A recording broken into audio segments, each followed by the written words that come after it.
This is Chris from ModeMunch and welcome to Fast Food Fight, the show that reviews popular dishes from fast food chains, recreates them and make them look and taste like the retail products, whilst reducing the cost.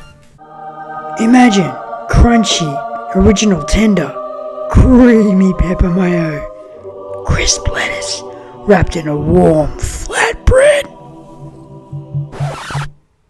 Well, it's a little bit on the small side, and once you unwrap it, it looks like a Lesbos purse prezzie. Still, for $2.95, it's worth a shot in the mouth. It's worth noting that KFC tenders on these sliders are a combination of original recipe batter and Zinger batter. I have a special this month. If you unsubscribe, I'll make more videos and you won't be able to watch them because I will block you. Go on, I will find you, and I'll let you play with me tenders. Start off by making your original recipe batter.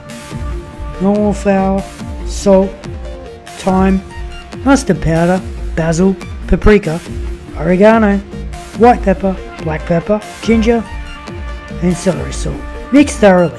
Add some of the mixture into a bowl and crack an egg. Mix it with some milk and add some honey. Now you want to hack up your chook tip. That'll make your tenders.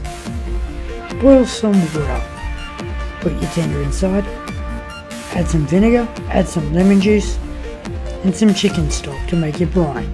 You want to boil it till it's cooked through, stirring occasionally. Next you want to make another marinade. So start with some salt and some ice.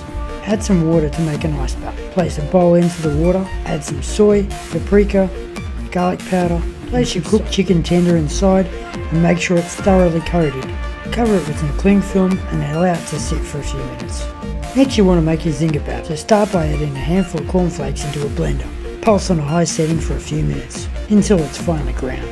Add the mixture into an empty container along with some corn flour and some plain flour, some paprika, some garlic salt, some lemon pepper seasoning, onion salt, cracked black pepper. Place your tender inside the container and make sure it's thoroughly coated. Next you want to dunk it in that original recipe egg wash and give it a secondary toss. Cook through until golden. Warm your tortilla. Shred some lettuce, squirt some mayo into a container along with some white pepper. Give it a good stir. Tortilla, mayo, tender, lettuce, more of that Pepper Mayo on the top. Came in at $1.10. Squirt some extra mayo on a plate, shove that in your gob. Bet you can taste it on your lips and smell it on your clothes. This has been Chris from ModeMunch, and I'll see you next Tuesday.